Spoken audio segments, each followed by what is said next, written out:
no longer maggots. You are now gamers. You are a part of a brotherhood. From now on until the day you die, every gamer everywhere is now your brother. America. Most of you will play Jackal for the NES. Some of you will not come back.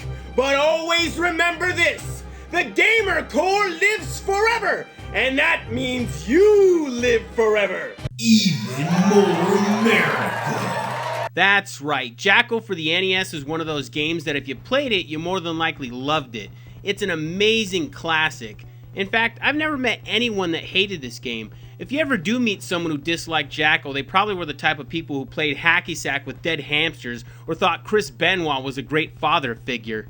When it was first released in Japan, it was called Takushu Butai Jikaru.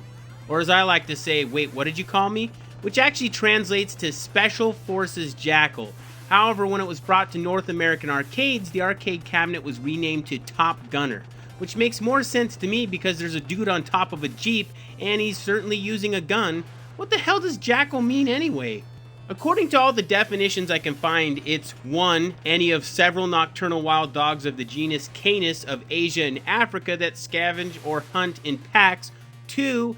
A person who performs dishonest or base deeds as the accomplice of another. Or 3. A person who performs menial or degrading tasks for another.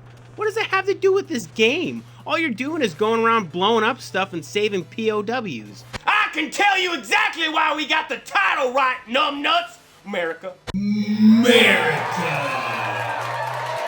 Now, for whatever reason, when Top Gunner was ported to the NES, it got its name back. Well, part of it anyway. Instead of calling it Special Forces Jackal, they just called it Jackal, which in a way is still very American because we like to shorten everything.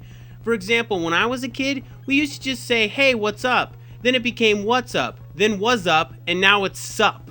Honestly, one day we'll shorten the way we greet people to just Seriously, why do we shorten everything? Because it's our God-given right, son! How dare you question it? I bet you're the kind of gamer that would use Game Genie and not even have the damn common courtesy to give the game a reach around! America. America. Now, the big worry with any port from an arcade is whether or not it'll still be as good. Thankfully for the NES fans, we got a port that was pretty spot on. You play as 2 of these 4 guys depending on what Jeep you're driving in.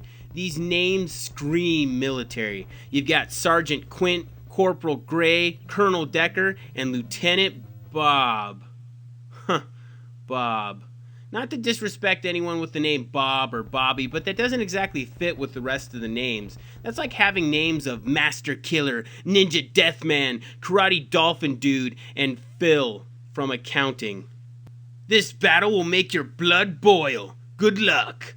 I love how it throws in something positive with something negative. Why not just have it say, sitting unusually long in the same position may cause raging hemorrhoids. Have fun. Right away you can see the programmers did a great job of porting the game to the NES. The music is still fantastic, the graphics while dubbed down still look outstanding, and lastly the controls still function the same. Now the controls are something to talk about because they take a little bit of time to get used to. You can shoot and throw grenades just fine, but it's the aiming that can get a little frustrating. You have to turn the Jeep completely in the direction you want to fire your grenades. That seems pretty self-explanatory, but when you're actually playing, you can't help but feel you've turned enough, so oftentimes you'll find you'll fire your grenades different than where you expected it to land. As for your bullets, you can only fire upward no matter how your Jeep is turned. This is something I never understood, and here's the real kicker. Apparently the Japanese version let you shoot bullets in any direction your Jeep was facing. Why would you ever change that? That would be so much better. That's because in the US of A, the only right way is north, son! Why would you ever need any other direction? This is my controller, this is my gun, this is for playing, this is for fun! America. America. One thing I still love doing is squishing the enemy soldiers. It's like, yeah, I could shoot you, but how about I just make digital pancakes instead? I do find it funny if you throw grenades at the soldiers, it's usually not the explosion that kills them. I guess the gunner chucks the grenade so hard it'll kill you before it goes off. Man. For everything else, you could spam your explosives, but oftentimes you find yourself in a better position just to shoot bullets. Now there are upgrades to your explosives, but that involves the other objective to this game. You have to save POWs, which you can find in these buildings. How you go about it though is a little strange. To get them out, you throw grenades at the friggin' house. No joke. In what universe would you ever want to rescue somebody this way? That's the equivalent of trying to save someone who's tied to a chair and you rescue them by setting them on fire. How about instead of nuking the building, you just try the damn door? Now that I think about it, are these even hostages? It's not like they're tied up. No one seems to be guarding them, and when you do blow open a hole in one of these houses, they just nonchalantly walk out. Really? How about you hurry your ass up? I've got people shooting at me, you lazy assholes. Even when you do take them to the drop-off point, they still take a relaxing walk to the chopper. Are you serious with this? Get the hell out of my Jeep! Anyway, every now and then you'll see a soldier that you can rescue who's blinking, and this will give you an instant upgrade, making your grenades turn into missiles. Further upgrades will cause explosions in different directions, making it possible to destroy large amounts of enemies in one shot, and it usually helps out a great deal to have these upgrades for any of the stage bosses. Your first battle is what you'd expect, just a barrage of tanks, but then the second mission hits you with this. Like, what am I fighting, a statue? How would you even present this as a defense idea? What, was turret vending machines that shoot unicorns out of the question? I do have to say, they kind of remind me of the statue of Theodos in the original Clash of the Titans movie. You know, where the head falls off and starts talking to the royalty. You pasty-looking pug thumper! I didn't even know they stacked that high! It looks like the best part of you ran down the crack of your mama's ass and ended up a brown stain on the mattress!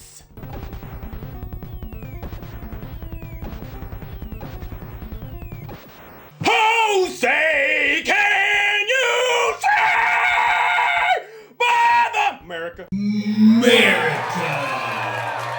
Whenever you beat a stage, it'll show a miniature overhead of what's to come, which I love the fact that a soldier verifies the direction we need to go, since we're playing a game that only values the direction of north. How does one get confused by going up? Even Colonel Decker is like, you guys are f***ing stupid. Actually, Decker always seems to stray away from the group in these cutscenes. Even in the end screen, he's shown doing his own thing away from the group. So I guess it's sort of like ZZ Top, you know, where the two guitarists were like, hey, we should grow really long, creepy beards. And the drummer is like, hey, maybe you guys should go suck a bitch. For the most part, there's still enough variety to keep you going through to the end. You'll start to find yourself maneuvering through laser traps, fight destroyers, weave through swamps and mines, engage in battle with large choppers, bring down major defenses, and eventually take on a ginormous tank that apparently has feelings of anger because the more you hit him, the redder he gets. In the end, you watch the sunset and marvel at a job well done. Even though it's not a very long game, Jackal really is one of those games that stand the test of time quite well. It is a lot of fun to play, and as an added bonus, you can go through it all over again with another player. I always loved two-player co-op as a kid. In Jackal, I would wait for another player to die just to steal their hostages. It's one of those games that houses a lot of memories like that for most retro gamers, and it truly is a timeless classic. That shouldn't be a big surprise, son, because this was made by the folks at Konami! Wait, Konami's a Japanese company. Japanica! Japanica.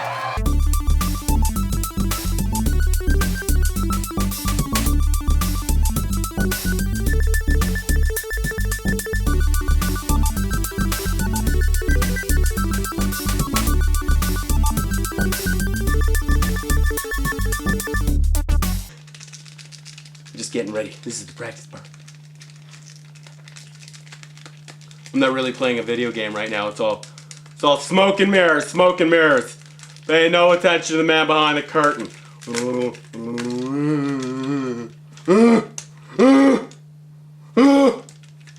Get a little loopy sometimes. That's all that is.